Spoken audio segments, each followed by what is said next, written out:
Helen Zaremus with ABC News.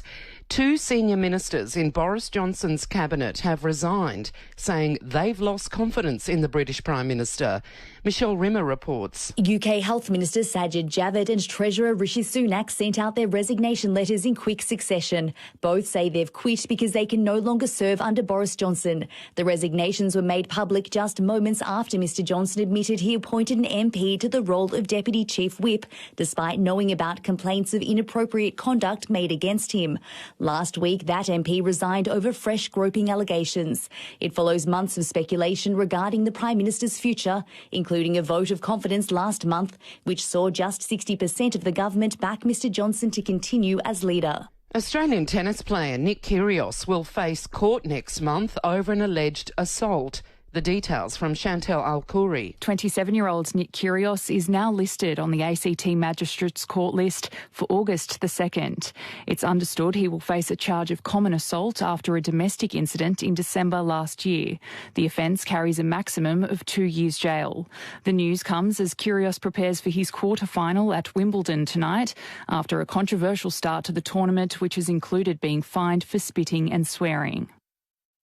The New South Wales SES says rain is easing in Sydney, but dozens of flood evacuation orders and warnings remain in place. Evacuation orders issued for several villages in the New South Wales Hunter Valley.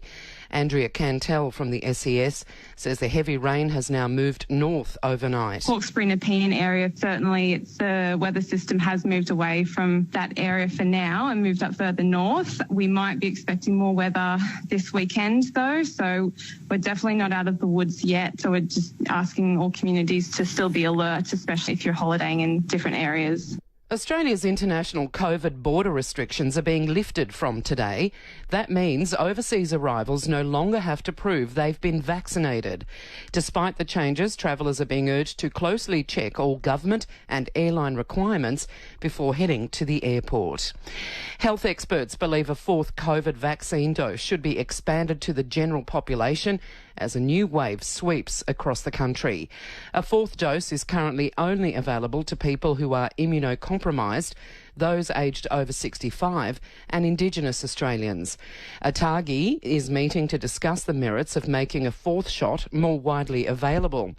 The head of the National Centre for Immunisation Research, Professor Christine McCartney, says it would help relieve the pressure on Australia's hospitals. So I think those of us who are in the winter right now and dealing with BA.4/5 are really looking at pulling out all stops to make sure the coming few months we can protect the population, protect our healthcare and hospital systems. This is really, really important.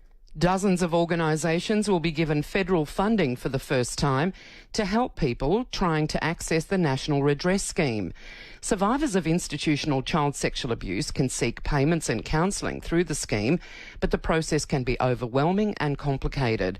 Support organisations help people with the application process, and 43 organisations will get a share of $39 million in funding over the next 2 years.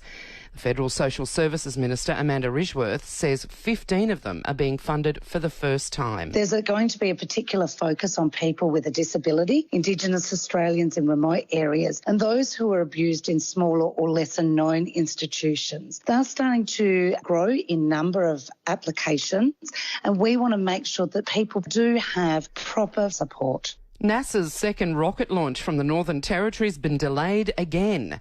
It was originally scheduled for Monday night, but consistent winds are outside the parameters considered safe. They've delayed the launch for another 24 hours. But senior NASA scientist Michael Garcia says he's optimistic liftoff will happen in the next few days. The weather is trending in the right direction. Today almost looked good, but I hear the high-level winds are still very, very high. So we'll get a reading on that in the next hour or two. The gods are smiling on us. And in sport, Wallabies fly half Quade Cooper's reportedly set to miss the rest of the 3-match series against England because of a calf strain. The 34-year-old injured in the warm-up against England. But his replacement, Noah Lolesio, guided Australia to victory 30-28. ABC News.